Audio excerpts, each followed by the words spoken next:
Jacob looked up and there was Esau, coming with his 400 men, so he divided the children among Leah, Rachel, and the 2 female servants. He put the female servants and their children in front, Leah and her children next, and Rachel and Joseph in the rear. He himself went on ahead and bowed down to the ground 7 times as he approached his brother. But Esau ran to meet Jacob and embraced him, he threw his arms around his neck and kissed him. And they wept. Then Esau looked up and saw the women and children. "Who are these with you?" he asked. Jacob answered, "They are the children God has graciously given your servant." Then the female servants and their children approached and bowed down. Next, Leah and her children came and bowed down. Last of all came Joseph and Rachel, and they too bowed down. Esau asked, "What's the meaning of all these flocks and herds I met?" "To find favor in your eyes, my lord," he said.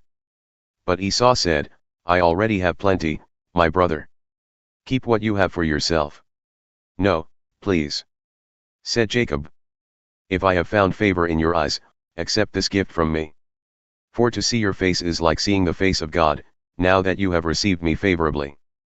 Please accept the present that was brought to you, for God has been gracious to me and I have all I need." And because Jacob insisted, Esau accepted it. Then Esau said, "Let us be on our way, I'll accompany you." But Jacob said to him, "My Lord knows that the children are tender and that I must care for the ewes and cows that are nursing their young. If they are driven hard just one day, all the animals will die. So let my Lord go on ahead of his servant, while I move along slowly at the pace of the flocks and herds before me and the pace of the children, until I come to my Lord in Seir." Esau said, "Then let me leave some of my men with you." "But why do that?" Jacob asked. "Just let me find favor in the eyes of my Lord." So that day Esau started on his way back to Seir. Jacob, however, went to Sukkoth, where he built a place for himself and made shelters for his livestock. That is why the place is called Sukkoth.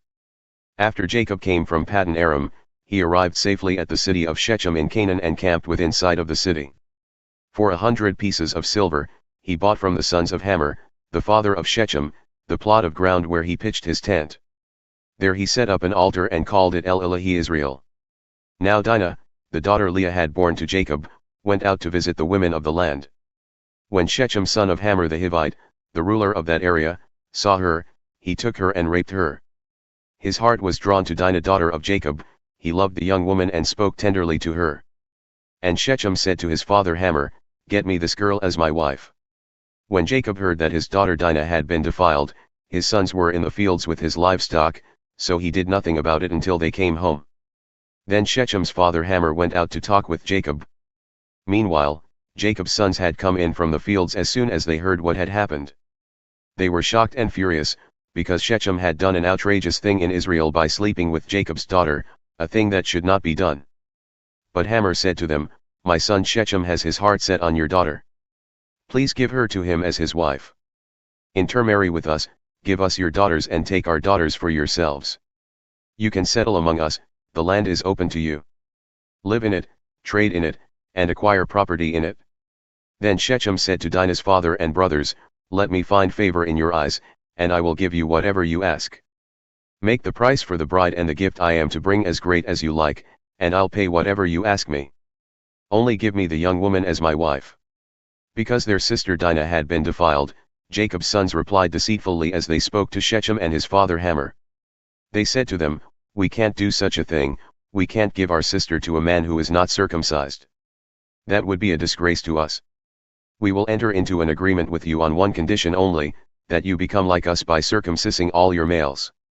Then we will give you our daughters and take your daughters for ourselves.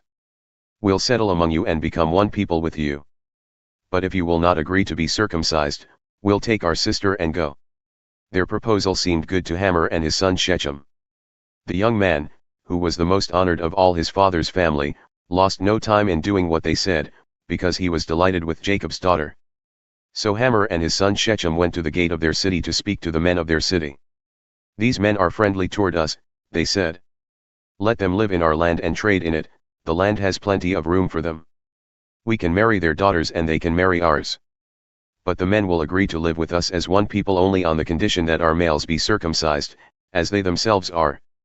Won't their livestock, their property, and all their other animals become ours?" So let us agree to their terms, and they will settle among us. All the men who went out of the city gate agreed with Hamor and his son Shechem, and every male in the city was circumcised. 3 days later, while all of them were still in pain, 2 of Jacob's sons, Simeon and Levi, Dinah's brothers, took their swords and attacked the unsuspecting city, killing every male. They put Hamor and his son Shechem to the sword and took Dinah from Shechem's house and left. The sons of Jacob came upon the dead bodies and looted the city where their sister had been defiled. They seized their flocks and herds and donkeys and everything else of theirs in the city and out in the fields. They carried off all their wealth and all their women and children, taking as plunder everything in the houses. Then Jacob said to Simeon and Levi, "You have brought trouble on me by making me obnoxious to the Canaanites and Perizzites, the people living in this land. We are few in number, and if they join forces against me and attack me, I and my household will be destroyed." But they replied, "Should he have treated our sister like a prostitute?" Then God said to Jacob, "Go up to Bethel and settle there, and build an altar there to God, who appeared to you when you were fleeing from your brother Esau." So Jacob said to his household and to all who were with him, "Get rid of the foreign gods you have with you, and purify yourselves and change your clothes. Then come, let us go up to Bethel, where I will build an altar to God, who answered me in the day of my distress and who has been with me wherever I have gone." So they gave Jacob all the foreign gods they had and the rings in their ears, and Jacob buried them under the oak at Shechem. Then they set out, and the terror of God fell on the towns all around them so that no one pursued them. Jacob and all the people with him came to Luz, that is, Bethel, in the land of Canaan. There he built an altar, and he called the place El Bethel, because it was there that God revealed himself to him when he was fleeing from his brother. Now Deborah, Rebekah's nurse, died and was buried under the oak outside Bethel. So it was named Allon-Bacuth. After Jacob returned from Paddan Aram, God appeared to him again and blessed him. God said to him, "Your name is Jacob, but you will no longer be called Jacob, your name will be Israel." So he named him Israel. And God said to him, "I am God Almighty, be fruitful and increase in number. A nation and a community of nations will come from you, and kings will be among your descendants. The land I gave to Abraham and Isaac I also give to you, and I will give this land to your descendants after you." Then God went up from him at the place where he had talked with him. Jacob set up a stone pillar at the place where God had talked with him, and he poured out a drink offering on it, he also poured oil on it. Jacob called the place where God had talked with him Bethel. Then they moved on from Bethel. While they were still some distance from Ephrath, Rachel began to give birth and had great difficulty. And as she was having great difficulty in childbirth, the midwife said to her, "Don't despair, for you have another son." As she breathed her last, for she was dying, she named her son Ben-Oni. But his father named him Benjamin. So Rachel died and was buried on the way to Ephrath, that is, Bethlehem.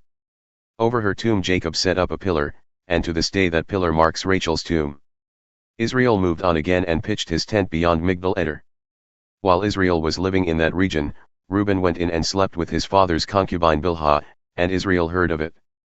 Jacob had 12 sons, the sons of Leah, Reuben the firstborn of Jacob, Simeon, Levi, Judah, Issachar, and Zebulun. The sons of Rachel, Joseph and Benjamin. The sons of Rachel's servant Bilhah, Dan and Naphtali. The sons of Leah's servant Zilpah, Gad and Asher. These were the sons of Jacob, who were born to him in Paddan Aram. Jacob came home to his father Isaac in Mamre, near Kiriath Arba, that is, Hebron, where Abraham and Isaac had stayed. Isaac lived 180 years. Then he breathed his last and died and was gathered to his people, old and full of years. And his sons Esau and Jacob buried him.